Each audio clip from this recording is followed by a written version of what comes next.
নমস্কার, আশা করি তোমরা সকলেই ভালো আছো।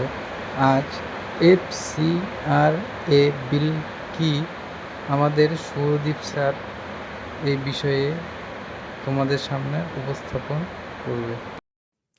আজকে যে টপিকটার উপরে আমরা ভিডিওতে আলোচনা করতে চলেছি সেটা হচ্ছে এফসিআরএ, ফরেন কন্ট্রিবিউশন রেগুলেশন অ্যামেন্ডমেন্ট, সেই যে বিলটা সেটা নিয়ে। এবং গোটা দেশ উত্তাল হয়ে উঠেছে এফসিআরএ কে কেন্দ্র করে। তার কারণ হচ্ছে মনে করা হচ্ছে যে পার্লামেন্টে খুব দ্রুত এফসিআরএ বিল পাশ করানোর জন্য টেবিল করা হতে পারে।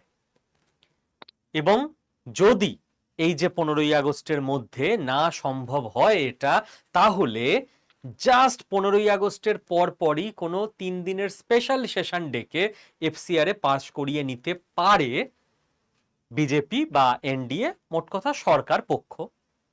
এবার যদি এটা পাস হয় তাহলে তাহলে ভারতের ইতিহাসে একটা নতুন চ্যাপ্টার তৈরি হবে। আমরা নিজেরা আমাদের জীবৎকালে চোখের সামনে দেখতে পাবো ইতিহাস তৈরি হতে। কারণ গোটা ওয়েস্টার্ন কালচার আমেরিকার সঙ্গে তাহলে ভারত একেবারে সম্মুখ সমরে নেমে যাবে যদি ভারত এফসিআরএ পাশ করায়। মানে আর একদিনও আমেরিকা বা গোটা ওয়েস্ট বনাম ভারত লুকোচুরি কোনো যুদ্ধ চলবে না। ওই দিন থেকেই ধরে নিন সামনাসামনি যুদ্ধ শুরু, এবং আমেরিকার ঘোষিত শত্রু হয়ে যাবে ভারত। সময় কি এসে গেছে? ভারত কি ততটা প্রস্তুত? যদি সরকার এই সিদ্ধান্ত নেয়, তাহলে সরকার এটা সিদ্ধান্ত নিয়ে ফেলেছে যে জো হোগা দিখা যায়গা, আমরা তো করবই, তারপর বুঝে নেব।